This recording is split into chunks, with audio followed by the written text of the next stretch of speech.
Who will do the will of Yahweh, no matter the cost? I think that's the question that's the undercurrent beneath our passage for today. Because Jonathan has a big choice to make. In this passage, he finds out that his father is planning to kill David. Saul admits that he knows what God is up to, that David is the Lord's anointed, that he's Yahweh's chosen king. And Saul willfully decides to pit himself against the will of God. He is willfully in open rebellion against what Yahweh has chosen. And Jonathan has a choice to make. Is he going to align himself with his father or with David and with God's will? And in order to understand the true weight of the decision that Jonathan makes, I think we have to understand the stakes and put ourselves in his shoes. Because the fact of the matter is that Jonathan has everything to lose. Everything. Jonathan, as Saul's son, for years now, has probably been raised with the expectation that he is the next king of Israel.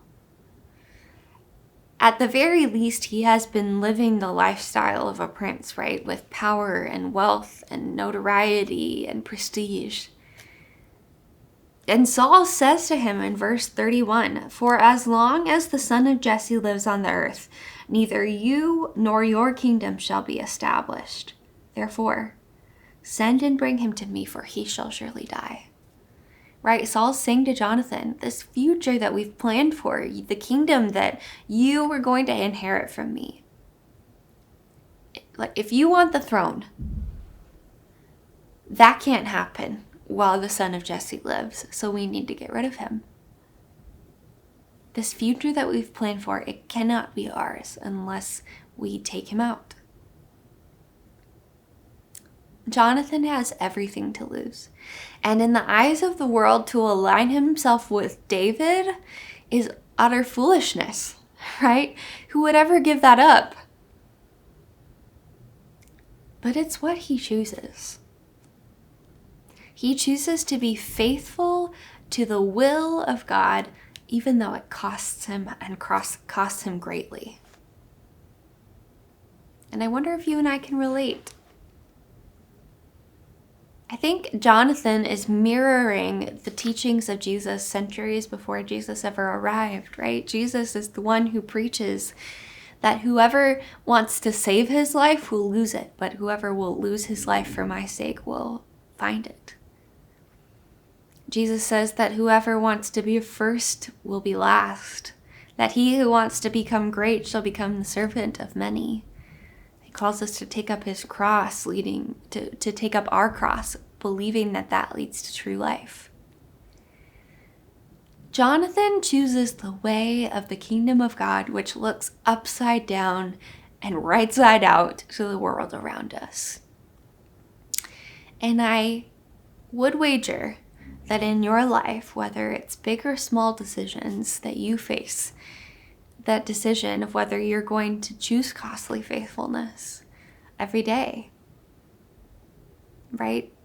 We each have to decide, will I choose the way of my own ego and status and popularity and security and the future that I had planned for my life? Or will I choose the way of the upside down kingdom of God, even when it costs me? And so I don't know what this looks like for you. Maybe you have to choose. Will I choose integrity when cutting corners in my business could be really easy? Will I choose to forgive somebody who has wronged me when they have not apologized and have not made reparations for what they've done? Will I choose to be generous when all of my instincts tell me to keep what is mine for myself? Will I choose to be faithful when everybody else is running away? I don't know what it looks like for you. But would you sit with this question? Who will do the will of Yahweh, no matter the cost. Where does that show up for you? What does it mean to choose costly faithfulness in your own life, like Jonathan did? Because here's the thing that Jonathan knows that I so often forget. I think we so often forget. Saul is clinging to a kingdom that will not last. He's clinging to things that will fade, right? Power, success, wealth. We can't keep any of it. It all fades away someday. But the kingdom of God, when we cling to that, that is the only thing that lasts and lasts forever. It will never perish or spoil or fade. And so Jonathan, when he makes this choice to align himself with the will of Yahweh, he fades into the background. We're only going to see him 2 more times throughout this whole story. For the most part, he fades into obscurity, and David becomes famous. David's is the line that continues on. Jonathan fades into the background.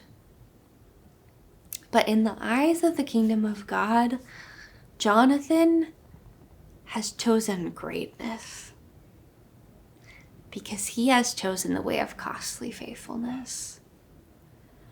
And so, friends, as you sit and think about what costly faithfulness looks like for you, I hope you will be encouraged that though it is the hard thing, when you cling to the kingdom of God, you are clinging to the only thing that lasts forever. And you are choosing greatness in the eyes of the Lord. Take care, friends.